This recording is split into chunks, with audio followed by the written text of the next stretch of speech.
माता दी। ओम साई काल का सभी को जय माता दी गुरु माँ। मैं जय माँ भद्रकाली कालका माँ की बेटी बिलिंदपुर दरबार से। कैसे हो भाई सभी बच्चों। महामाई जगदम्बे जगत जननी सब पर कृपा दृष्टि बनाए रखे और सबके घरों में फेरा लगाती रहे, सबकी मनोकामना पूरी करे। और जैसे कि आजकल बीमारियां बहुत चली हुई हैं तो माता रानी सबका स्वास्थ्य ठीक करे, सबको 2 टाइम की रोटी और अच्छा स्वास्थ्य दे। तो आज बात कर लेते हैं शिव और शक्ति। शिव और शक्ति इस प्रकृति का आधार है, इस जीवन का आधार है, इस सृष्टि का आधार है। मेरे मानना है मतलब कि शिव के बिना और शक्ति के बिना कुछ भी संभव नहीं है। जो कुछ है शिव और शक्ति हैं।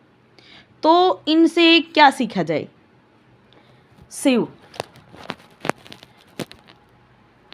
ये सिखाते हैं कि ध्यान साधना, शांत रहकर अपने मन को एक जगह रोककर ज्ञान प्राप्त किया जा सकता है और ज्ञान से इस सृष्टि को जीता जा सकता है। तो दूसरों के मामलों में टांग अड़ाने की बजाय, दूसरों के घरों में झांकने की बजाय, दूसरों के बारे में सोचने की बजाय अपना ध्यान एक जगह केंद्रित करना शिव से सीखिए। माँ जो आदि शक्ति है वो ये सिखाती हैं कि कोई भी इंसान, चाहे वो औरत ही क्यों ना हो, वो कमज़ोर नहीं है। जब समय आता है तो वो जो कठिन से कठिन जितनी भी परिस्थितियां हैं, कठिन से कठिन मुसीबत, कठिन से कठिन राक्षस, मतलब जो भी चीज़ें आगे आती हैं उनका संहार कर सकती है, पूरे संसार को बचा सकती है और आदि शक्ति कहला सकती है। तो माँ से सीखो कि कमज़ोर नहीं है और कोई भी काम ऐसा नहीं है कि जो हम नहीं कर सकते, हर काम कर सकते हैं। शिव और शक्ति दोनों मिलके हमें सृजन और संहार सिखाते हैं। प्रेम, ज्ञान, भक्ति सिखाते हैं। त्रिलोकीनाथ होते हुए भी ध्यान साधना में बैठे रहते हैं। तो ये एक ही बात सिखाते हैं कि ये भक्ति से ऊपर कुछ भी नहीं है। ध्यान लगाऊं, अपना मेडिटेशन बोलते हैं ना आजकल, वो करो तो जो कुछ पाया जा सकता है उससे पाया जा सकता है।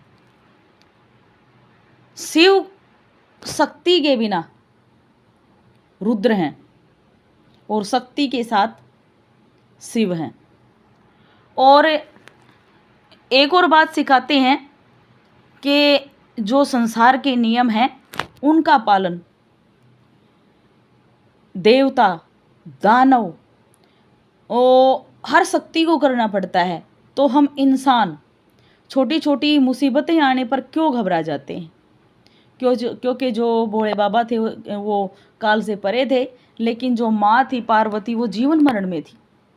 लेकिन फिर भी दोनों ने हमें क्या सिखाया कि कोई भी परिस्थिति क्यों ना हो, मिलकर साथ कर हर मुसीबत को पार किया जा सकता है।